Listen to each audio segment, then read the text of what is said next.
आज विश्व पर्यावरण दिवस है। तो विश्व पर्यावरण दिवस की आप सभी को हार्दिक शुभकामनाएं। और थोड़ा सा मैं चर्चा विश्व पर्यावरण दिवस पे करूंगा, उसके बाद हम लोग आज एग्रीकल्चर कृषि की पूरी बात करेंगे। पॉइंट टू पॉइंट पूरी जानकारी आप सभी को दिया जाएगा। जो विश्व पर्यावरण दिवस है, इसकी जो शुरुआत है सन 1972 में हुई थी। और 5 जून से लेकर 16 जून तक पूरी बैठक, संयुक्त बैठक हुई थी। और इसमें 119 देश शामिल हुए थे। उसी के बाद से हमारे पूरे विश्व में विश्व पर्यावरण दिवस मनाया जाने लगा 5 जून को। और विश्व ये पर्यावरण में, इन्वायरमेंट में सभी वायु, जल और आपका भूमि, ये सारे जो ये पर्यावरण इन्वायरमेंट है, इनको प्रदूषित होने से बचाने के लिए तरह तरह के कार्यक्रम चलाए जा रहे हैं। हमारे जो देश की जनता है, विश्व के जो लोग हैं, उन सभी को अवेयर किया जा रहा है कि ये लोग मतलब उसको ज्यादा प्रदूषित ना करें। और उसके साथ साथ वो उस इसके लिए बहुत से नियम भी बने हैं। आपको 19 नवंबर 1986 को एक विश्व संरक्षण अधिनियम लागू हुआ। इसमें ये जल, वायु, भूमि, इन सभी के मतलब संरक्षण के लिए अधिनियम लाया गया है, जिससे कि इनको ज्यादा प्रदूषित ना किया जा सके। और जो सही वातावरण है, इनको मतलब अधिक से अधिक हम लोग वृक्षारोपण करें, वृक्ष लगाएं और अपने पर्यावरण को प्रदूषित होने से बचाएं, जिससे हमको जो वायु है यानी कि अच्छी हवा मिल सके और हम एक स्वच्छ वातावरण में अपना जीवन यापन कर सकें। आइए दोस्तों, अब हम लोग स्लाइड के माध्यम से पीपीटी प्रेजेंट कर रहा हूँ। आपको पीपीटी दिख रही होगी। तो आज जो हम बात करेंगे, कृषि पे बात करेंगे। और जो हमारे भारत देश का किसान है, आप सभी लोगों को मेरी आवाज मिल रही है? एक बार ओके कर दें। तो जो हमारे देश का किसान है, आज हम लोग एग्रीकल्चर कृषि पे बात करेंगे। और ये समझ लीजिए, पूरे भारत की जो रीढ़ की हड्डी जिसको हम कहेंगे, वो है हमारे किसान। हमारे किसान अनाज उत्पादन करते हैं और वही अनाज हम लोगों तक पहुंचता है। और आप समझ सकते हैं कि जो हमारी जनसंख्या दिन प्रतिदिन बढ़ती जा रही है। और हमारे भारत देश में जो पूरे विश्व का जो कुल भूमि क्षेत्र है, वो 2.4% है। लेकिन यहाँ की जो जनसंख्या है यानी कि 18% से अधिक है पूरे विश्व का। उसका जो भरण पोषण का जो है, वो हमारे किसानों पे है। तो हमारे किसान भाई बहुत ही अच्छे तरीके से खेती करते हैं। अगर आप एग्रीकल्चर, कृषि क्षेत्र में अपना भविष्य बनाना चाहते हैं, तो आप जान लीजिए 70% से अधिक आबादी जो हमारे देश की है, कृषि करती है। और कृषि के क्षेत्र में अगर आप काम करते हैं, तो आपका जो बिजनेस है, तो हम लोग कृषि किसान पे बात कर रहे थे। तो हमारे जो देश का किसान है, तो इसकी ये जो है, ये समझ लीजिए पूरे ये रीढ़ की हड्डी है। और किसान, हमारे जो देश की जनसंख्या है, ये बहुत ज्यादा है। लेकिन उस हिसाब से हमारे देश के किसान पैदावार कर रहे हैं, जिससे हमको अनाज मिल रहा है। इसलिए हम लोग आज कृषि पे बात करेंगे। और कृषि के क्षेत्र में अगर आप काम करते हैं, 70% से अधिक आबादी हमारे देश की कृषि करती है। तो उसमें 70% पे अगर आप कृषि पे काम करेंगे, तो बहुत ही आप आगे जाएंगे। ये स्लाइड के माध्यम से ये देखिए, हमारी कृषि पृष्ठभूमि, जो हमारा भारत देश में 122 प्रमुख भाषाएं और 1599 अन्य भाषाएं बोली जाती हैं। 28 राज्य और 9 केंद्र शासित प्रदेश हैं। जो हमारे देश में कृषि से जो आय होती है, जो जीडीपी जिसको हम कहते हैं ग्रास डोमेस्टिक प्रोडक्ट, सकल घरेलू उत्पाद, उससे 17% से हम लोग 17% कृषि का योगदान है पूरे जीडीपी में, जो हमारी अर्थव्यवस्था को मजबूत करता है। आप भारत देश में 58% से अधिक आबादी जो है जिनका रोजगार है वो कृषि पर आत्मनिर्भर है। हमारे भारत देश में दाल, मसाले, चाय के हम लोग बहुत बड़े उत्पादक और गेहूं, चावल और कपास का जो हमारे पास बहुत बड़ा क्षेत्र है। आगे चलते हैं। भारत में कृषि का स्थान, जो हमारा पूरे विश्व में जो हमारा कृषि भूमि है वो उसमें कृषि में हम सबसे ज्यादा कृषि जोत है और ये सबसे अधिक है 179.8 मिलियन हेक्टेयर, यानी कि हम लोग कृषि जोत है हमारे भारत देश में। और ये पूरे संसार के भूमि क्षेत्र का सबसे ज्यादा अधिक क्षेत्र है। और दूसरे नंबर पर है अमेरिका, जिसके पास 167.8 यानी मिलियन हेक्टेयर है। और तीसरे नंबर पर है चीन, जो है 165.2 मिलियन हेक्टेयर। और चौथे स्थान पे है आपका रूस, यानी कि हमारा जो पूरे भारत देश का कृषि क्षेत्र में कृषि क्षेत्रफल हमारा सबसे ज्यादा अधिक है। सबसे पहले देखिए खेती। खेती के लिए हम खेती क्यों कर रहे हैं? हमारा खाना, जो हमारा खाना है वो सही हो, उसमें ज्यादा केमिकल की मात्रा ना हो, ज्यादा पेस्टिसाइड की मात्रा ना हो, इसलिए हम लोग हमारा जो खाना है हमारा खाना शुद्ध होना चाहिए। उसके बाद जब आप खेती करते हैं तो खेती से आप उसमें लागत कम लगाएंगे और आपकी जब पैदावार बढ़ेगी तो उससे आपकी आय में भी वृद्धि होगी। और जब हमारे देश के किसान के आय में वृद्धि होगी तो उसके साथ साथ हमारा भी विकास होगा, यानी कि आपका भी विकास होगा और हमारी अर्थव्यवस्था भी सुधरेगी। अगर आप जैसे कि आपकी हमारी अर्थव्यवस्था सुधरेगी, उसके साथ साथ अगर हम खेती करते हैं और उसमें कम मात्रा में केमिकल पेस्टिसाइड का उपयोग करते हैं तो उससे हमारी जो सेहत है, हमारी सेहत भी अच्छी होगी। देखिए, हम खेती क्यों कर रहे हैं? गरीबी कम करने में कृषि 4 गुना अधिक प्रभावी है अन्य क्षेत्रों की तुलना में। जैसे जो हमारे देश के और उद्योग हैं उसमें कृषि जो है अन्य क्षेत्र की तुलना में 4 गुना अधिक प्रभावी है और अधिक पौष्टिक भोजन के लिए दुनिया कृषि पर भरोसा करती है। और जो जनसंख्या दिन प्रतिदिन बढ़ती जा रही है, बढ़ती आबादी है, उसमें उसके लिए जो आजीविका का जो सुधार होगा वो कृषि से होगा।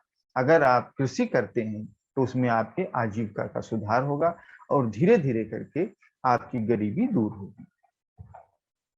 बिगड़ा हुआ असंतुलन, देखिए जैसे कि पहली स्लाइड में भी हमने आपको बताया था इसके बारे में, जो हम पूरे विश्व के कुल भूमि क्षेत्र जिसे का 2.4% जो है हमारे भारत में है और जिसकी आबादी 140 करोड़ है। यानी कि ये जो पूरे विश्व संसार के 18% से अधिक आबादी भारत में निवास करती है।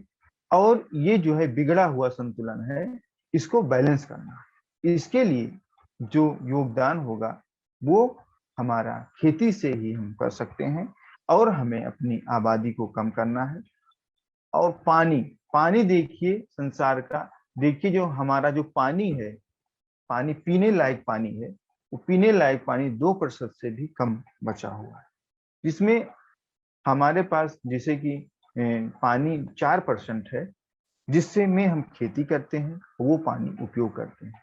तो हमें पानी भी बचाना है और खेती भी करना। ये 2022 की ये सर्वे है और इसमें जो योगदान करके उपयुक्त फल प्राप्त कर सकते हैं। यानी कि हम लोग अगर अपनी जनसंख्या पे नियंत्रण करके उसके साथ साथ अपने जो अनाज है जो वो हैं उनकी क्वालिटी को बढ़ा के हम लोग अधिक योगदान दे सकते हैं और उपयुक्त फल प्राप्त कर सकते हैं। हमारी खेती के लिए जरूरतें, हमारी खेती के लिए जो जरूरतें हैं, हमारी खेती के लिए मुख्य रूप से 5 चीजों की जरूरत होती है। नंबर 1, बीज। हमें उन्नत प्रजाति के बीज को चयन करके उसकी बुआई करनी चाहिए, जिससे हमारे खेती में जो पौधा तैयार हो उसकी क्वालिटी अच्छी हो।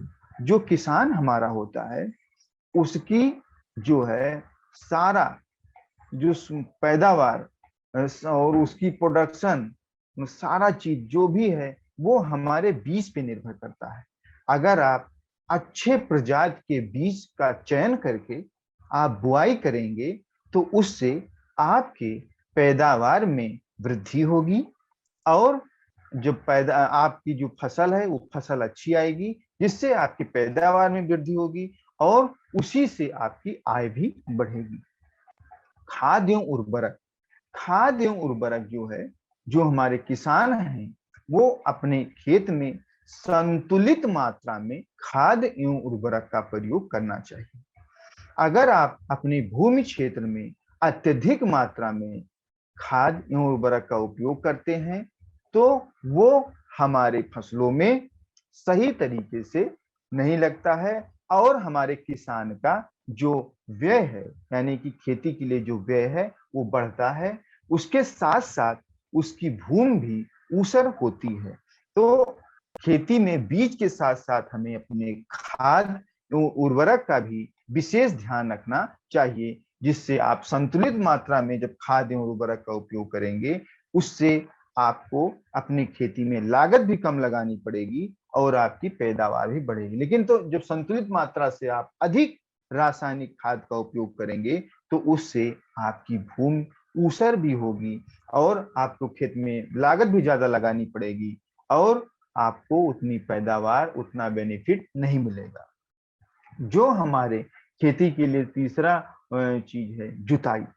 हमें अपनी भूमि को, मिट्टी को नरम बनाने के लिए, भुरभुरा बनाने के लिए उसमें जुताई करनी पड़ती है। और अगर आप जैविक खाद का उपयोग करते हो, जैसे कि हमारे प्रोडक्ट हैं, हमारे कंपनी के प्रोडक्ट हैं, ये सारे ऑर्गेनिक प्रोडक्ट हैं, तो वो भूमि को नरम बनाता है, भूमि को नरम बनाता है और आपकी भूमि को भुरभुरा बनाता है। तो उसके जैसे जुताई हमारे खेती के लिए बहुत ज्यादा जरूरी है, और जुताई करके आप अपनी फसल को, मिट्टी को सही कर सकते हैं, जिससे उसमें जल धारण करने की क्षमता, यानी कि नमी धारण करने की क्षमता बढ़ेगी, और नमी जब आपकी रहेगी तो आपके फसल में पैदावार में भी वृद्धि होगी। उसके साथ साथ हमारी खेती में दवा की जरूरत होती है, लेकिन दवा भी जो भी हम कीट अपनी फसल में कीटनाशक, हर्बिसाइड, पेस्टिसाइड, खरपतवार नाशक को खत्म करने के लिए दवा का उपयोग करते हैं, वो भी हमारे किसान भाइयों को बहुत ही संतुलित मात्रा में उपयोग करना चाहिए, ज्यादा दवा का उपयोग नहीं करना चाहिए। आगे चलते हैं। देखिए, जैसे कि आप लोग देख सकते हैं केमिकल खेती के परिणाम।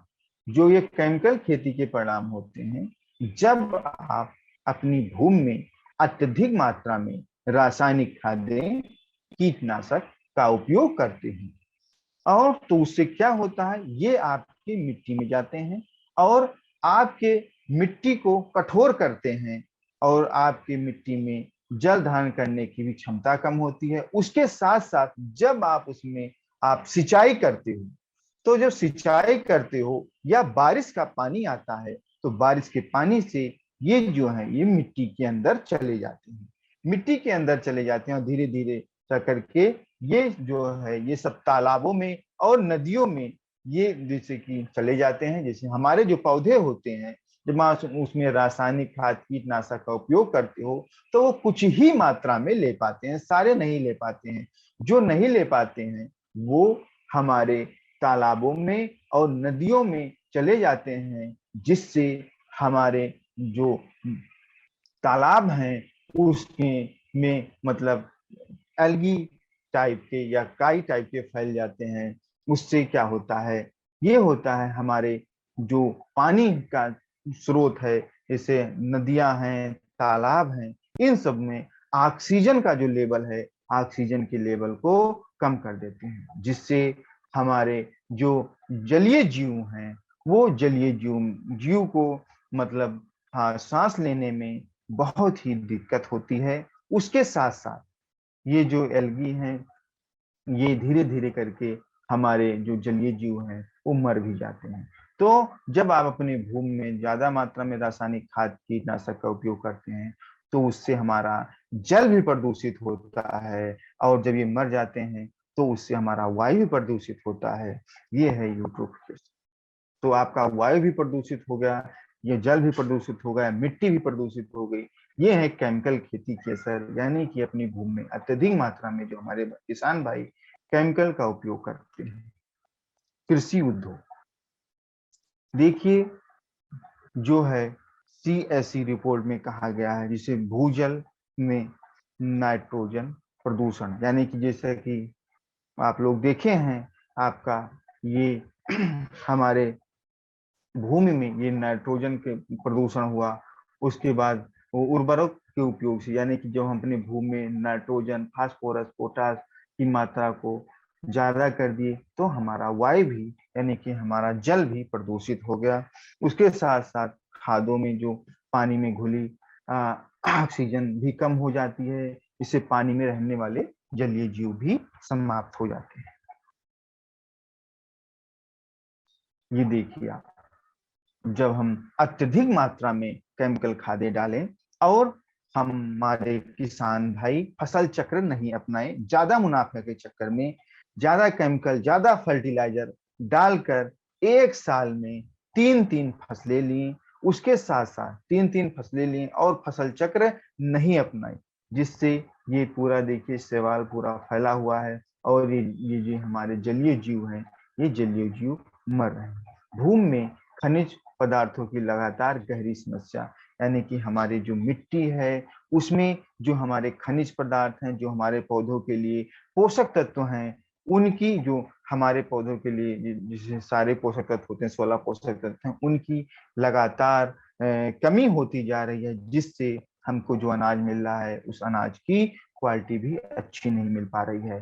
केमिकल खेतों की मिट्टी से पानी के द्वारा तालाबों और नदियों का प्रदूषित, जैसा कि आप लोग इस चित्र में देख रहे हैं, यानी कि केमिकल से आपके वायु प्रदूषित हो रहा है। पौधों में उर्वरक, अच्छी मिट्टी जो है दे सकती है अच्छे पौधे। वो जैसा कि आप लोग पहले देख चुके हैं स्लाइड में, यानी कि हम लोग अत्यधिक मात्रा में रासायनिक खाद कीटनाशक का उपयोग करके फसल चक्र ना अपना के और अपने मिट्टी में जो भी है NPK की मात्रा को बार बार देके ये जो है ये फसल तो उपजा लेते हैं, लेकिन उसकी क्वालिटी भी नहीं मिल पाती है और मिट्टी के पोषक तत्व जो हैं उसमें भी धीरे धीरे करके कमी आ रही है। और जो हम अपने भूमि में रासायनिक खाद पेस्टिसाइड का उपयोग करते हैं, 2019-20 का डेटा है, यानी कि उर्वरक 500 लाख टन की से अधिक हम लोग रासायनिक उर्वरक का उपयोग करते हैं। और ये जो रासायनिक उर्वरक हैं ये हमारी फसलों के लिए, भूमि के लिए बहुत ही हानिकारक हैं। इनको हमें धीरे धीरे करके कम करना है और एक संतुलित मात्रा में इनका उपयोग करना है। केमिकल खेती के असर देखिए, जैसे कि पहली स्लाइड में आपको बताई, जनसंख्या जो है हमारी, जनसंख्या दिन प्रतिदिन हमारी जो जनसंख्या है ये प्रतिदिन बढ़ती जा रही है। जनसंख्या हमारी दिन प्रतिदिन बढ़ती जा रही है तो हमको अधिक भोजन, यानी कि भोजन की आवश्यकता बढ़ रही है। अधिक भोजन के लिए हमें अधिक फसलों की आवश्यकता हो रही है और अधिक फसलों के लिए हम लोग जमीन में अपने रासायनिक खादें और इनका उपयोग करके अपने अनाज को पैदा कर रहे हैं और फसल चक्र नहीं अपना रहे हैं, जिससे हमारे फसलों में पोषक तत्व हैं जो हमको अनाज में पोषक तत्व मिलने चाहिए वो पोषक तत्व छीण हो रहे हैं। पोषक तत्व छीण हो रहे हैं, उसके साथ साथ रासायनिक उर्वरक भी हम लोग डाल रहे हैं, लेकिन हमको उस क्वालिटी का अनाज नहीं मिल रहा है। रासायनिक उर्वरक जो है वो फिर वही चीज कि ये पानी में जो हम अपने भूमि में ज्यादा अनाज उत्पादन के लिए जब ज्यादा मात्रा में रासायनिक खाद का उपयोग करते हैं, तो ये जो है ये रासायनिक उर्वरक रेस के यानी कि वायु से जब आप सिंचाई करते हैं, ये वर्षा के जल से ये मिट्टी के नीचे जा रहा है, जिससे आपका पानी भी प्रदूषित हो रहा है और पानी के साथ साथ वायु भी प्रदूषित हो रहा है।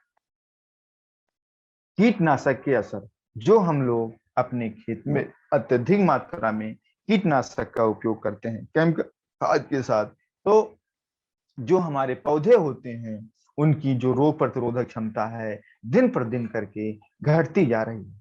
जैसे जब हम लोग ऑर्गेनिक खेती करते थे, जैविक खेती करते थे, तो जैविक खेती में ये होता है जो हमारे पौधे होते हैं उसमें रोग प्रतिरोधक क्षमता जो है वो धीरे धीरे करके बढ़ती है। लेकिन जब आप आप केमिकल खेती करते हो, केमिकल खादों का अत्यधिक मात्रा में इस्तेमाल करते हो, तो आपके जो पौधे हैं वो पौधे धीरे धीरे करके कमजोर होते जा रहे हैं और उसमें हम कीटनाशक का उपयोग, उसके बचाव के लिए हम लोग कीटनाशक का उपयोग कर रहे हैं कि जिससे हमारा जो फसल है वो बच जाए। लेकिन ये जो कीटनाशक हैं ये कीटनाशक बेअसर हो रहे हैं। कभी आपने सोचा है कि हम अरे जो किसान हैं वो अपने खेत में कीटनाशक का उपयोग कर रहे हैं, ज्यादा मात्रा में कर रहे हैं, लेकिन उनको असर क्यों नहीं कर रहा? जो हमारे कीट होते हैं, जब आप किसी भी चीज का बार बार उपयोग करते हो तो वो अपने अंदर रेजिस्टेंस डेवलप कर लेते हैं, यानी कि जैसे कि वो जो जहर आप डालते हो जहर को मतलब खाने लगते हैं और वो नहीं मरते। और हमारे किसान भाई अपने खेत में कीटनाशक में बहुत ज्यादा लागत लगा देते हैं, जिससे उनकी लागत भी अधिक लगती है, लागत अधिक लगती है और फसलों पे असर भी नहीं करते हैं, जिससे हमारे किसान भाई को हानि होती है, यानी कि उनको उतनी पैदावार नहीं हो पाती, उनकी आय की क्षति होती है। उसके साथ साथ हमारा पानी भी प्रदूषित हो रहा है, हमारे अनाज अनाज भी प्रदूषित हो रहे हैं केमिकल के असर से। जैसे कि किसी भी फल फूल या अनाज में अगर 2% से कम पेस्टिसाइड का छिड़काव किया जाए तो वो आप अनाज खा सकते हो। लेकिन आज की स्थिति है इतनी ज्यादा मात्रा में केमिकल और पेस्टिसाइड का उपयोग हो रहा है, जिससे हमारे अनाज में पॉइजन या पेस्टिसाइड की मात्रा आ रही है, जिससे हमारे देश के लोगों को तरह तरह की बीमारियां, कैंसर, ब्लड प्रेशर, शुगर, बालों का झड़ना, बालों का सफेद होना, हमारी माताओं बहनों में तरह तरह के रोग होना, ये सब जो है ये केमिकल के असर हैं, रासायनिक के असर हैं। इनको आपको धीरे धीरे करके कम करना है और ये धीरे धीरे करके कम होंगे हमारे डार्जू 9 के प्रोडक्ट के उपयोग करके। अगर आप ऑर्गेनिक की तरफ जाते हैं, जैविक की तरफ जाते हैं, जैविक खेती करते हैं, तो आपको जो अनाज मिलेगा वो अनाज शुद्ध मिलेगा, अच्छा मिलेगा, जिसमें केमिकल की मात्रा नहीं होगी, पेस्टिसाइड की मात्रा नहीं होगी और वो अनाज आप खाओगे तो आप स्वस्थ रहो। अभी हमारे पास कंपनी ने 2 बहुत ही बेहतरीन प्रोडक्ट हैं। एक है हमारा ग्रोथ प्रमोटर, ये हमारे फसलों के विकास के लिए है, और एक है एक्टिवेटर वेटर स्प्रेडर। ये जो है इसका उपयोग आप सभी फसलों में कर सकते हैं, जिसका उपयोग करके आप अपने खेत में जो कीटनाशक, पेस्टिसाइड, हर्बिसाइड है, इसकी जो है इसकी मात्रा आप कम कर सकते हैं और अपने फसल की पैदावार को बढ़ा सकते हैं। आइए अपने प्रोडक्ट के बारे में जानते हैं। अभी देखिए, उपजाऊ मिट्टी के लिए आवश्यक खनिज जो हैं हमारी मिट्टी के लिए, जिसे जब आप ऑर्गेनिक का प्रयोग करते हो तो ये धीरे धीरे करके हमारे फसलों में पोषक तत्वों की पूर्ति कराता है। और मिट्टी में उपजाऊ पोषक तत्व जैसे कि जो होते हैं उनको 3 भागों में हम विभाजित करते हैं। पहला होता है प्राथमिक, फिर द्वितीयक, फिर होता है सूक्ष्म पोषक तत्व। प्राथमिक में होते हैं CHO, कार्बन, हाइड्रोजन, ऑक्सीजन। और उसके बाद द्वितीयक होते हैं, द्वितीयक में होते हैं नाइट्रोजन, फास्फोरस, पोटास। उसके बाद हमारे फसलों के लिए, हमारे पौधों के लिए जो आवश्यक पोषक तत्व हैं, सूक्ष्म पोषक तत्व हैं, जैसे सल्फर, मैग्नीज, कैल्शियम, लोहा, बोरान, मैंगनीज, जस्ता, तो ये सब जो हैं ये हमारे फसलों के लिए 16 महत्वपूर्ण पोषक तत्व हैं, खनिज हैं। और ये जो ग्रोथ प्रमोटर है, ये हमारे फसलों में पोषक तत्वों की पूर्ति कराने में मदद करता है। ग्रोथ प्रमोटर एक बहुत ही बेहतरीन और जैविक प्रोडक्ट है, जिसमें किसी भी प्रकार का केमिकल का उपयोग, पेस्टिसाइड का उपयोग नहीं किया गया है। और ये जो है ग्रोथ प्रमोटर, जब आप इसका उपयोग करते हैं तो ये हमारी मिट्टी को नरम बनाता है, यानी कि हमारी मिट्टी को भुरभुरा बनाता है। हमारे मिट्टी में जो जल धारण करने की क्षमता होती है, हमारे मिट्टी में जल धारण करने की क्षमता को बढ़ा देता है। मिट्टी में पोषक तत्वों को भरपूर करने में करता है। उसके साथ साथ पौधों में जो हमारे पोषक तत्व होते हैं, जो हमारे पौधों के लिए महत्वपूर्ण पोषक तत्व हैं, 16 पोषक तत्व, उनकी ये पूर्ति कराने में मदद करता है। उसके साथ साथ हमारे पौधों में पौधों का विकास करता है, हमारे पौधों के जड़ों का विकास करता है। जब हमारे पौधे के जड़ों का विकास होगा तो हमारी उपज में भी वृद्धि होगी। उपज में वृद्धि होगी, और जब आप ग्रोथ प्रमोटर का उपयोग करते हो तो आप रासायनिक खाद का भी कम उपयोग कर सकते हो। और उसके साथ साथ ये वायुमंडल को भी सुरक्षित रखता है, यानी कि इसमें किसी भी प्रकार का केमिकल ना होने के कारण ये हमारे वायुमंडल को सुरक्षित रहता है। और हमारे फसलों द्वारा ये जल अवशोषित करने की क्षमता को बढ़ाता है, हमारे खेती के जो पानी है उसके संतुलन रखता है। यानी कि ये बहुत ही बेहतरीन प्रोडक्ट है। और जब आप इसका उपयोग करते हो, शुरुआत में उपयोग करते हो, तो जो भी आप रासायनिक खाद, कीटनाशक का उपयोग करते हो शुरुआत में 10 से 5% उनकी मात्रा को भी आप धीरे धीरे करके कम कर सकते हैं। जो भी हमारे किसान भाई जितनी भी मात्रा में रासायनिक खाद, कीटनाशक का उपयोग, रासायन खाद का उपयोग कर रहे हैं, पेस्टिसाइड, तो उसकी मात्रा को आप धीरे धीरे करके आप इसका उपयोग करके कम कर सकते हो। ग्रोथ प्रमोटर की प्रयोग विधि, जिससे कि इसको आप, इसमें हमारे कार्बनिक पदार्थ हैं 18%, और इसमें समुद्री शैवाल है 22%। जो हमारे मिट्टी है, इसका उपयोग आप, ये जो है ये हमारा प्रोडक्ट 500 ml की बोतल में भी है और 100 ml के भी बोतल में है। जैसे कि मैं अभी किसान के उससे बता रहा हूँ, जैसे हमारे किसान भाई हैं और उनको कोई भी फसल लगानी है, जैसे धान की फसल लगानी है, आप खेत की तैयारी कर रहे हैं, आपको मिट्टी की सुधार करना है, तो मिट्टी के सुधार के लिए आप क्या करेंगे, उसमें उसकी किसी भी फसल की रोपाई से पहले 5 ml 1 लीटर पानी में मिलाएंगे और इसका आप स्प्रे कर देंगे 500 ml प्रति हेक्टेयर की दर से। जैसे कि आपकी फसल में कोई फसल लगी हुई है, पत्ती है वाली फसल है या जो फसल है, तो 1 हेक्टेयर भूमि में, यानी कि 1 हेक्टेयर भूमि में 500 ml प्रति हेक्टेयर के हिसाब से आप इसको उपयोग करेंगे। जैसे मान लीजिए बहुत से किसान भाई होते हैं, कम मात्रा में उपयोग करते हैं, तो 1 लीटर पानी में आप इसको 1 से 2 ml आप इसको मिलाएंगे और अपनी फसल में स्प्रे करेंगे, जिससे आपके जो फसल है, आपकी फसल में वृद्धि होगी और उसके साथ साथ आपके पैदावार में भी वृद्धि होगी। जैसे बीज अंकुरण, जैसे किसी भी फसल में, धान का है या कोई बीज का है, उनको आप अंकुरित मन की बोने के लिए जा रहे हैं, तो उसमें भी आप 1 लीटर पानी में 2 ml आप ग्रोथ प्रमोटर को मिलाएंगे और उसमें 1 kg बीज को भिगो लेंगे।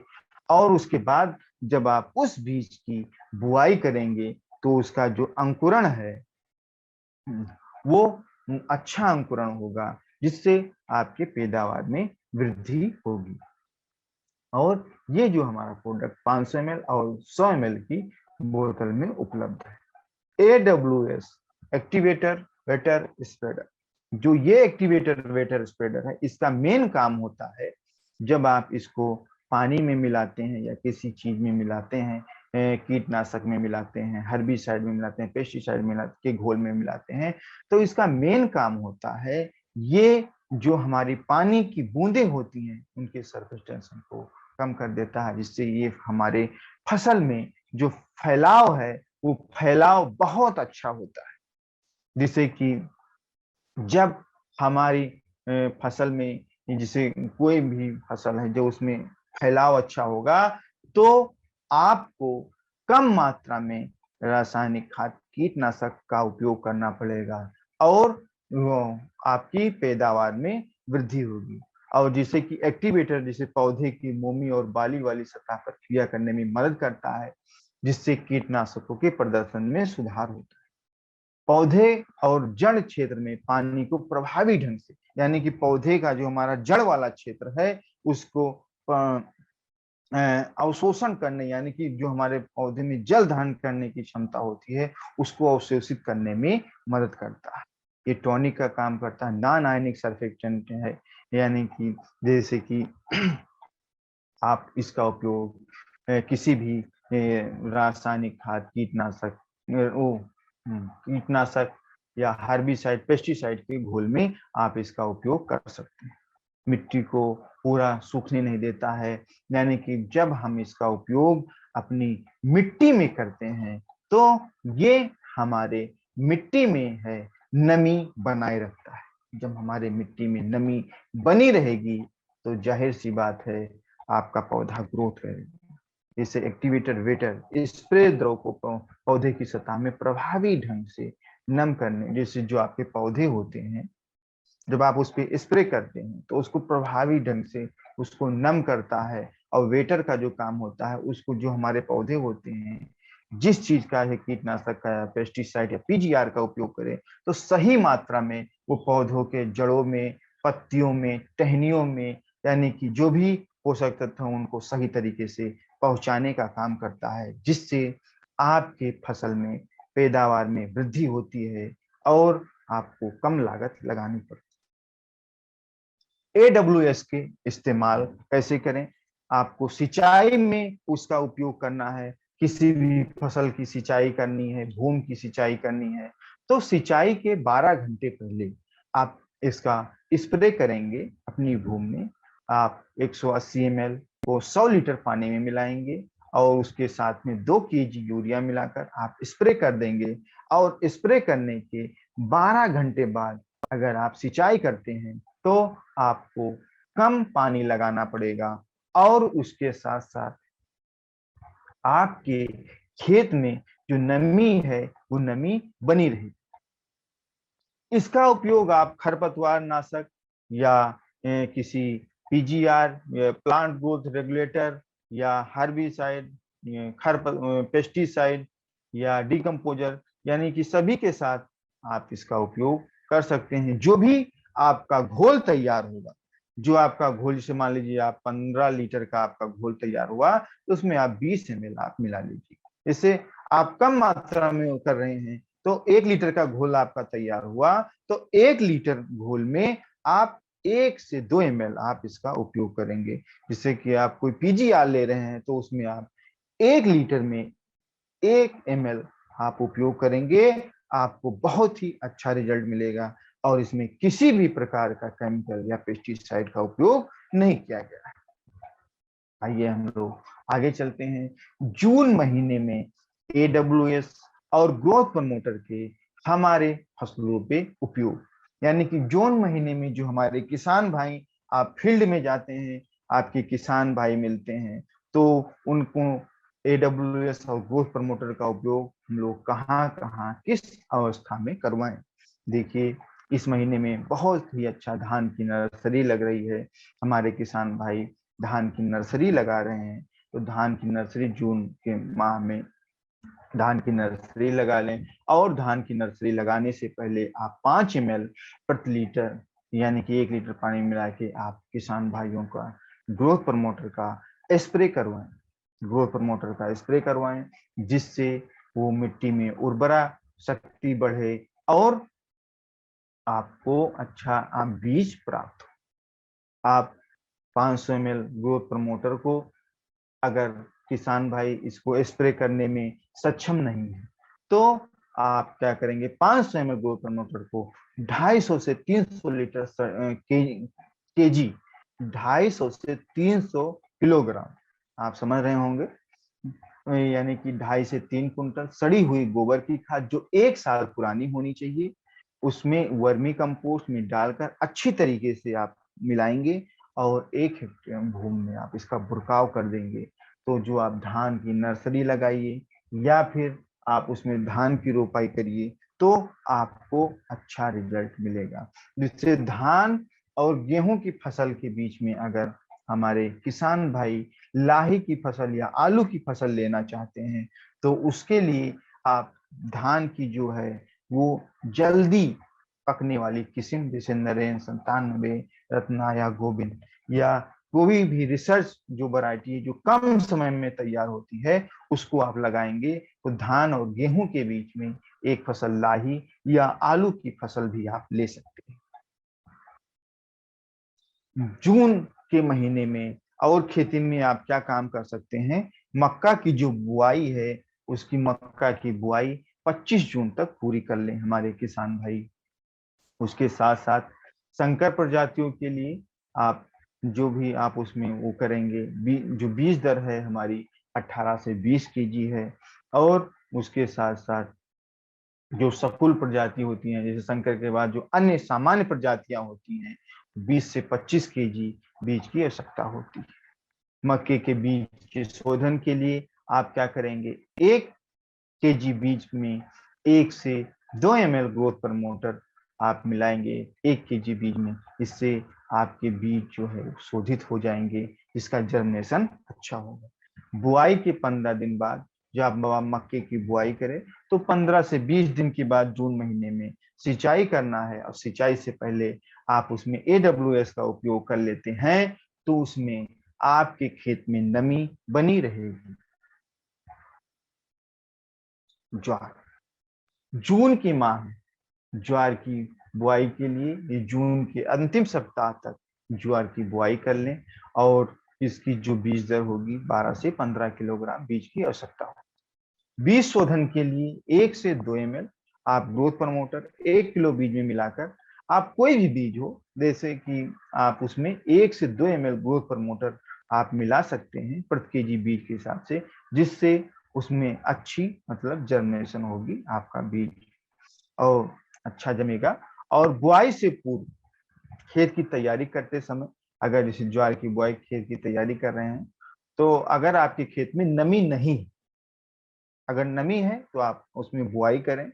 अगर आपके खेत में नमी नहीं है तो उसके लिए क्या करेंगे, आप अपने खेत की सिंचाई करेंगे और सिंचाई के 12 घंटे पहले 160 से 180 ml AWS 100 लीटर पानी में मिलाकर आप 2 केजी यूरिया मिलाकर उसमें स्प्रे करेंगे और उसके बाद आप सिंचाई करेंगे जिससे आपके खेत में नमी बनी रहे। और जब आप खेत की तैयारी करें, खेत की तैयारी के समय 500 ml ग्रोथ प्रमोटर को 250 से 300 केजी सड़ी हुई गोबर की खाद या वर्मी कंपोस्ट खाद में मिलाकर आप बुरकाव करें प्रति हेक्टेयर की दर से।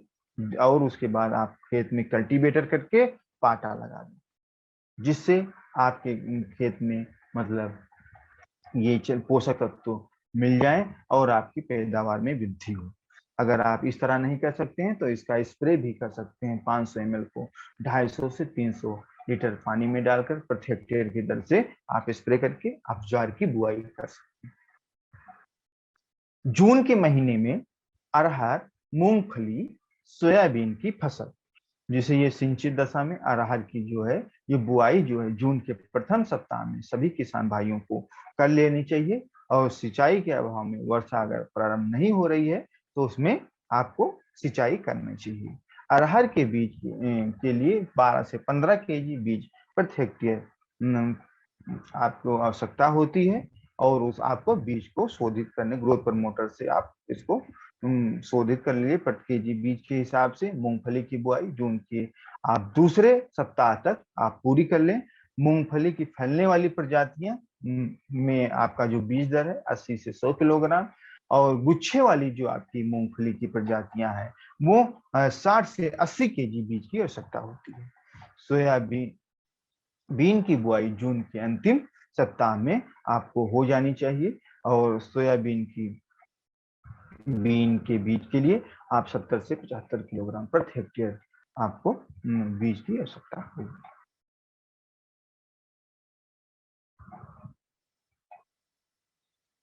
जैसे कि बीज शोधन करने के लिए आपको पहले ही बताया गया 1 से 2 ml आप प्रति केजी बीज के हिसाब से आप उसमें मिलाएंगे। और बुआई से पूर्व खेत की तैयारी के समय 12 घंटे पहले आप 160 से 180 ml AWS को 100 लीटर पानी में मिलाएंगे और प्रति एकड़ में 2 केजी यूरिया मिलाकर आप उसमें स्प्रे करेंगे, जिससे आपके खेत, और उसके बाद 12 घंटे बाद आप सिंचाई करेंगे, जिससे आपके खेत में नमी बनी रहे। और ग्रोथ प्रमोटर का अगर आप उपयोग कर रहे हैं तो 500 ml को 250 से 300 केजी सड़ी हुई गोबर की खाद, वर्मी कंपोस्ट खाद में मिला के आप उसमें अच्छी तरीके से पाटा लगा देंगे। और उसके बाद कोई भी बीज हो, आप अरहर हो गया, मूंगफली हो गया, सोयाबीन हो गया, इसकी आप अच्छे तरीके से बुआई कर सकते हैं।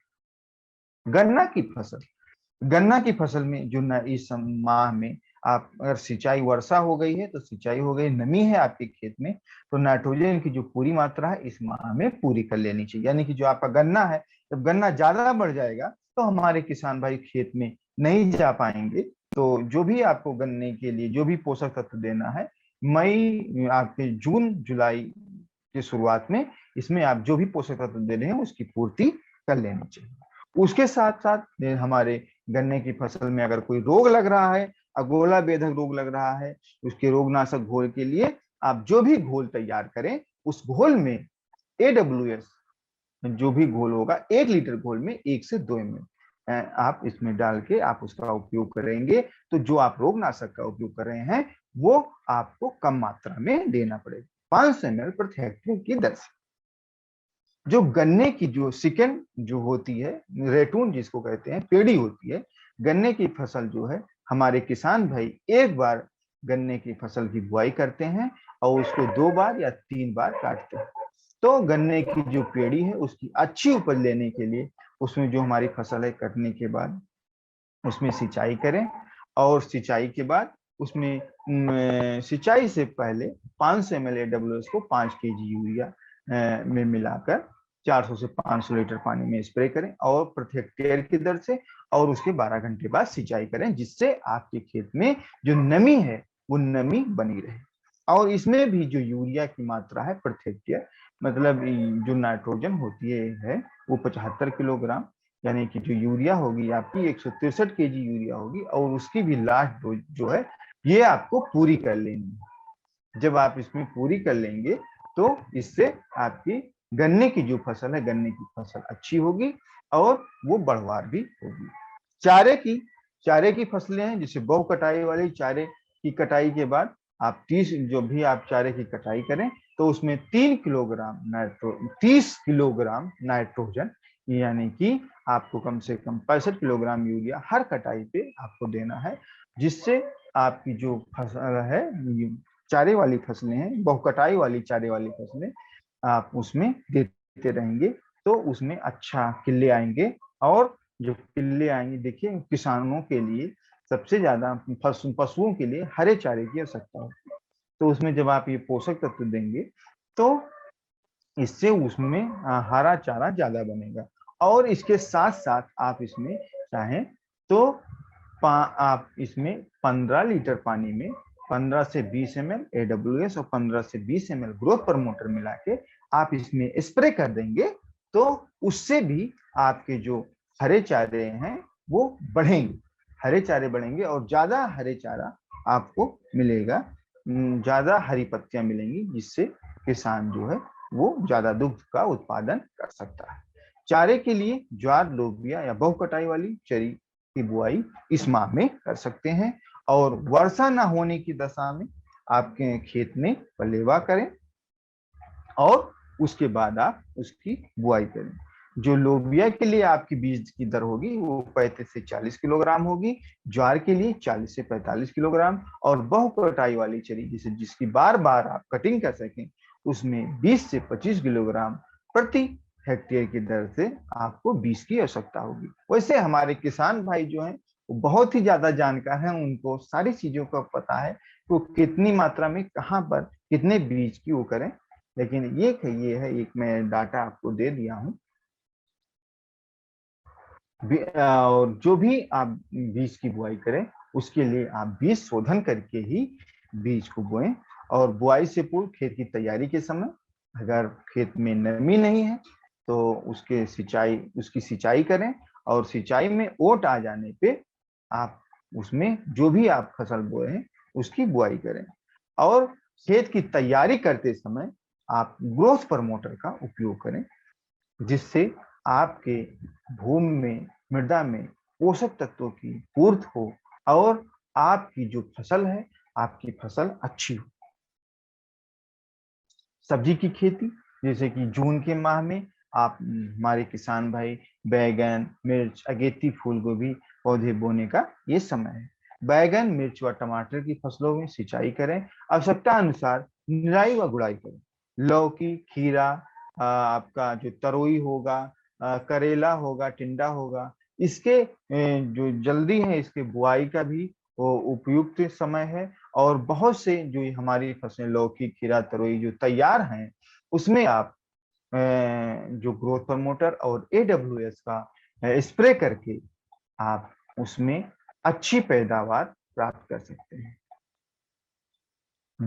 आप जैसे बुआई कर रहे हैं इन फसलों की, तो बुआई से पूर्व सिंचाई करें और नमी अच्छी हो। और जब नमी अच्छी होगी तो आपकी जो पौधे हैं वो पौधे अच्छे तरीके से जमेंगे। और आप किसी भी फसल की बुआई करें तो किसी भी फसल की बुआई करने से पहले आप ग्रोथ प्रमोटर का जरूर उपयोग करें। जब ग्रोथ प्रमोटर का उपयोग करेंगे तो ये आपके जमीन में पोषक तत्व देगा, जिससे आपके फसलों में भी पोषक तत्व आएंगे, आपकी पैदावार भी बढ़ेगी।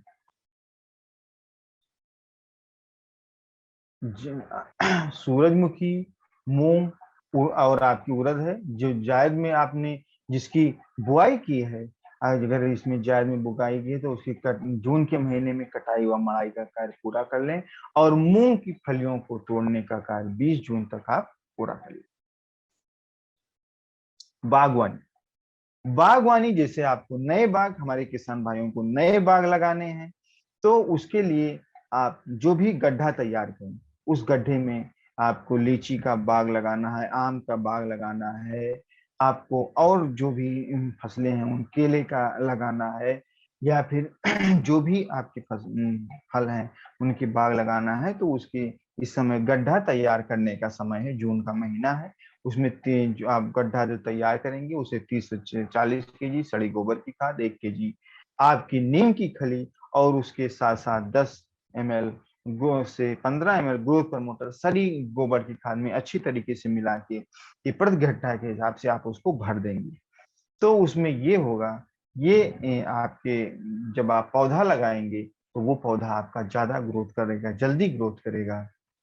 और पॉपुलर की नर्सरी, अगर इसे बहुत से किसान भाई पॉपुलर की नर्सरी तैयार करते हैं तो हर सप्ताह में सिंचाई करें, और 10 से 15 ml AWS को 10 से 15 ml आप ग्रोथ प्रमोटर को 20 लीटर पानी मिलाकर आप वो जो पौधे हैं 20 से 25 दिन के अंदर स्प्रे करने लगे, तो उससे आपकी जो पॉपुलर की नर्सरी है, ये पॉपुलर की नर्सरी अच्छी होगी और आप अच्छा पौधा तैयार कर लेंगे। और ये जो हमारे प्रोडक्ट हैं, जैसे कि आप देख सकते हैं 100 ml में भी है और 500 ml भी है। जो हमारे बड़े किसान हैं वो 500 ml का उपयोग कर सकते हैं। जो हमारे छोटे किसान हैं या अर्बन एरिया के लोग हैं, शहरी क्षेत्र के लोग हैं, वो इस छोटे प्रोडक्ट का उपयोग कर सकते हैं।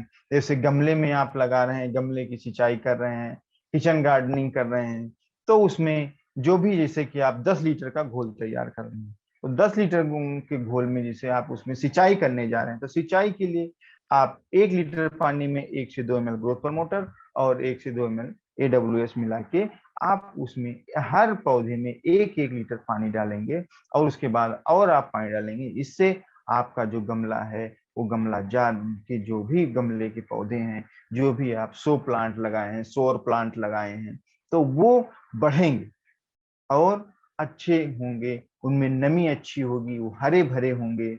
और जो बड़े किसान हैं वो अपने खेत में 500 ml प्रति हेक्टेयर की दर से आप AWS या ग्रोथ प्रमोटर का उपयोग कर सकते हैं, और आप जो उपज प्राप्त करते हैं उससे अधिक उपज प्राप्त कर सकते हैं, और उसमें कम मात्रा में केमिकल या पेस्टिसाइड का उपयोग करके।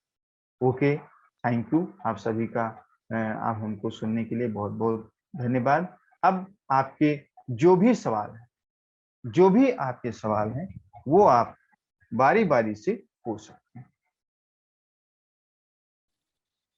भूपेंद्र जी, सबसे पहले इनको फोन नंबर दे दो अपना।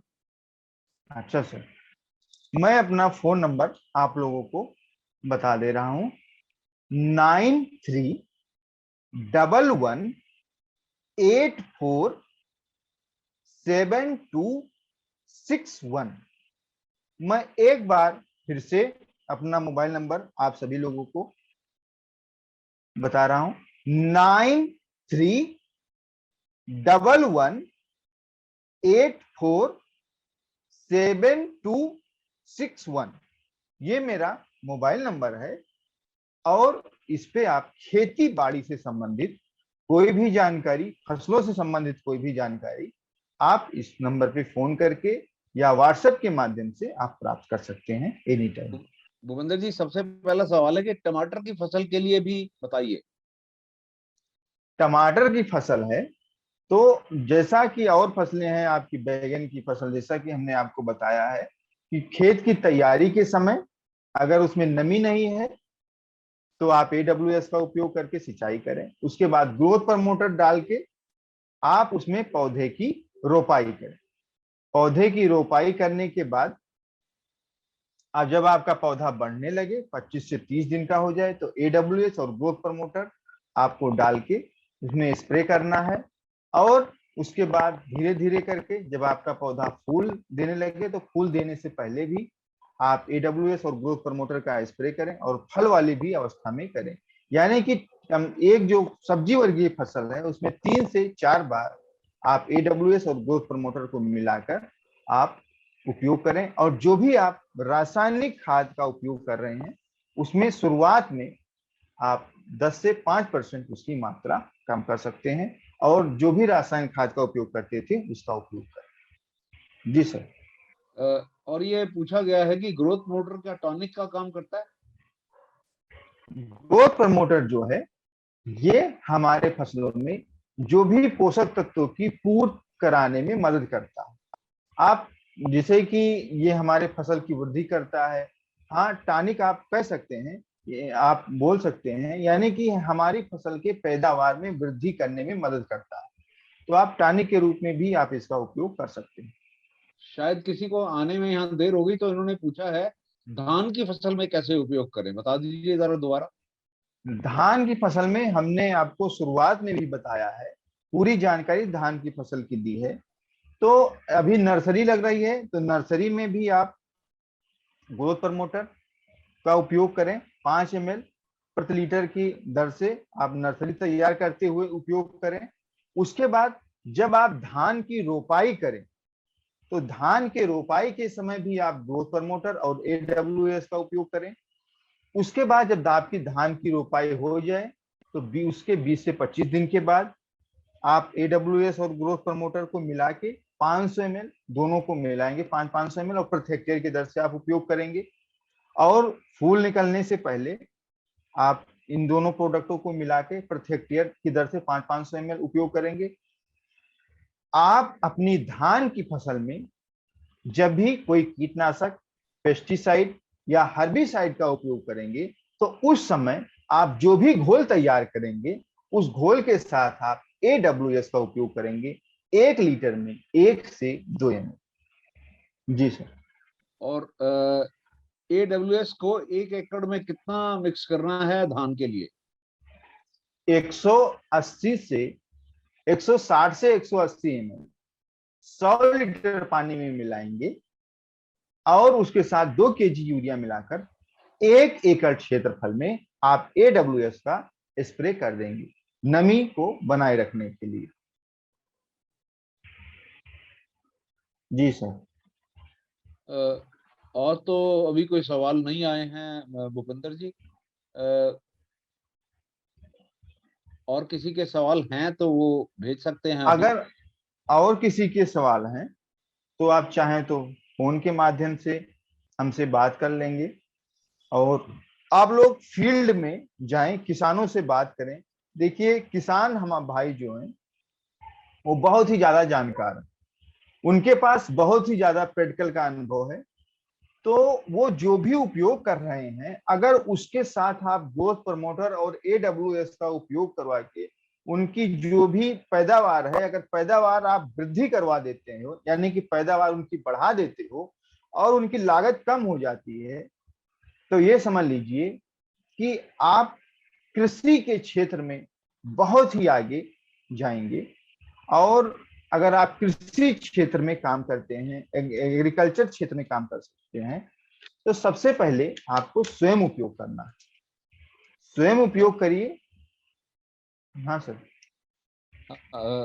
भूपेंद्र जी, अभी तो कोई और सवाल नहीं है, तो सबको हम धन्यवाद कहते हैं यहाँ आने के लिए। हम जरूर। तो और आप सभी को सुनने के लिए बहुत बहुत धन्यवाद। और सर आपका भी बहुत बहुत धन्यवाद, आपने टाइम दिया और आप सभी पार्टिसिपेट टाइम दिए, सभी को धन्यवाद। कोई बात नहीं, thank you very much. Okay, thank you sir.